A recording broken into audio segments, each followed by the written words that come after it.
Quand vient le moment du vote de l'équipée sauvage, c'est tout un pays qui s'arrête de respirer. Qui sera élu chroniqueur du jour ? Alors pourquoi c'est vous, Mathieu Charrier, qui devez gagner ?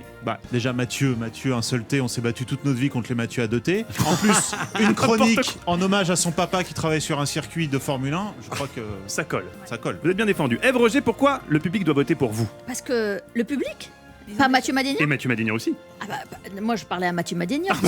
C'est fini, elle a fait sa phrase. C'est fini. Ce qui vaut pour Mathieu Madénian ne veut pas forcément pour tout le monde. Moi j'ai dit à Mathieu mais c'est Madénian une phrase, qu'il peut trouver l'amour à 50 ans. C'est grâce Mais à il n'a moi. pas 50 ans, vous n'avez pas. Je sais bien. Tu es 3 ans. Éliminé. Éliminé. Elle vient de C'est pas vrai. Elle vient de ruiner ses Je sais chances. très bien qu'il a Taisez-vous. 43 ans. Alain Sirou, pourquoi Il a faut-il la voter vie pour devant vous ? lui, c'est ça que je veux dire. Alain Sirou, pourquoi on vote pour vous ? Bon, parce qu'on est tous des enfants. Mathieu est un enfant. Je vois briller. Oui, un avec peu vos de lumière lunettes, dans son c'est œil.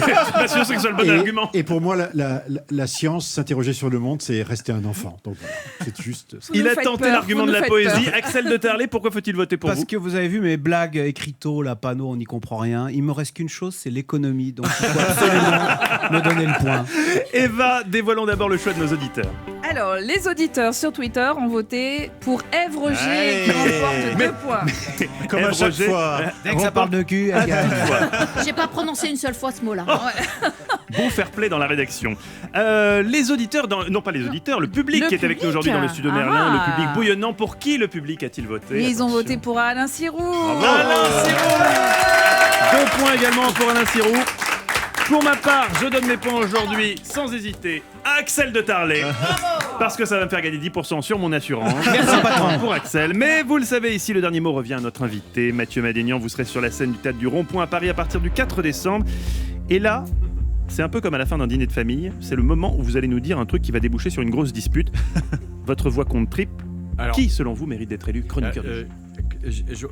alors, Ça a l'air compliqué. Dans votre Alain tête. Sirou, c'était bien parce que je trouve que la réinsertion est bien réussie. Il y avait Axel pour les blagues. Je trouvais ça pas mal. Je préférais la blague, la première en fait.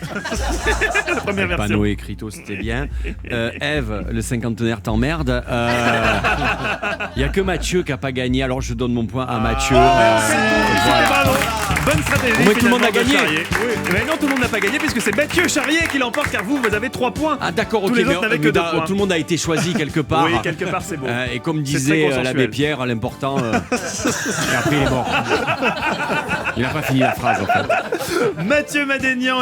Alors Mathieu Charrier, ce film Le Mans 66 est-il fidèle à ce qui s'est vraiment passé cet été-là sur Ah le oui, circuit très du Mans ? fidèle, très fidèle. Alors on retourne dans le passé, vous Ah savez, oui. à l'époque où les dirigeants portaient les noms des marques de voitures. Pourquoi c'est eux qui les avaient fondées. Donc au milieu des années 60, Henry Ford II, petit-fils d'Henry Ford, se dit tiens, si j'allais racheter Ferrari. Donc il envoie des émissaires en Italie pour rencontrer Enzo Ferrari, le sulfureux patron de la firme au cheval cabré. Lui fait mine de réfléchir, mais bon, il refuse, il n'a pas du tout envie de se vendre aux Américains, faisant dire au passage que les Ford sont des voitures moches, et surtout qu'Henry Ford II est un gros bonhomme. Ah oui, on imagine que ça n'a pas beaucoup plu à Henry Ford II. Et pour cause. Et donc il se dit, comment je peux, passez-moi l'expression, emmerder le plus possible Enzo Ferrari. Eh bien en allant le titiller sur son terrain, celui des mythiques 24 heures du Mans, dont Ferrari vient de remporter les 6 dernières éditions. Alors il va mandater un préparateur connu qui s'appelle Carroll Shelby, un ex-pilote qui a un problème cardiaque, donc il peut plus piloter. Lequel Shelby va faire appel à son pilote chouchou et pote, c'est Ken Miles, au caractère, disons, bien trempé. Et ensemble, ils vont mettre au point la célèbre GT40. Alors Ford aligne 3 pilotes au départ des 24 heures du Mans 66. Henry Ford II, il l'aime pas trop, ce Ken Miles, ce pilote, parce qu'il dit un peu trop ce qu'il pense. La course démarre, Ferrari est dans les choux. Miles a plus d'un tour d'avance sur le deuxième à quelques minutes de l'arrivée, autant dire que c'est plié. Et donc Ken Miles va remporter la course. Eh bien non, parce que Monsieur Ford a alors une super idée, il se dit, qui lui est d'ailleurs soufflé par son service marketing, il se dit faisons en sorte que les 3 voitures Ford, qui sont premier, deuxième et troisième, franchissent la ligne d'arrivée ensemble pour faire, vous savez, une magnifique photo qui va faire la une de tous les journaux. Donc Miles, avec son caractère, il a un petit peu de mal à accepter, d'autant qu'il doit lever le pied, c'est quand même un pilote. Mais bon, il s'y plie et les 3 Ford arrivent et franchissent la ligne ensemble. Et donc, Miles remporte la course. Eh bien non, parce qu'il y a un règlement que tout le monde avait oublié, c'est qu'au 24 heures du Mans est déclaré vainqueur celui qui a parcouru le plus de distance en 24 heures. Or, Bruce McLaren, qui était deuxième, qui était derrière Miles, il était parti plus loin sur la ligne de départ, mais non. 14 mètres derrière Ken Miles. Et donc, il y a un petit commissaire de course qui dit « Mais non, messieurs, vous avez franchi la ligne ensemble, mais celui qui a parcouru le plus de distance, eh ben c'est l'autre, c'est McLaren qui était au passage, ça tombe bien, le chouchou d'Henry Ford. Et donc, Ken Miles s'est fait avoir, c'est McLaren qui est déclaré vainqueur. » Et qu'est-ce qu'il est devenu ce Miles alors C'est après devenu une légende en réalité parce que tous les fans de course automobile ont décrété que c'est lui qui avait gagné les 24 heures du Mans 66.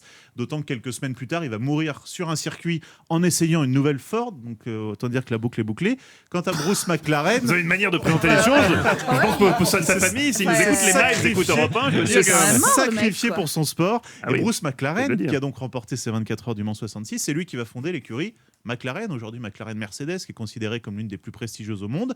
Précisons que Ferrari, depuis 66, n'a plus jamais remporté les 24 heures du Mans. Ford va dominer la compétition en 66, 67, 68, 69, avant de céder la place à Porsche. Voilà, vous pouvez revivre toute cette aventure avec le Mans 66 qui est en salle. Et les deux, Shelby et Miles, sont joués par Matt Damon et Christian Bale, ce qui n'enlève rien Et au plaisir. c'est un super film. C'est un hein. super Passe film. un beau moment.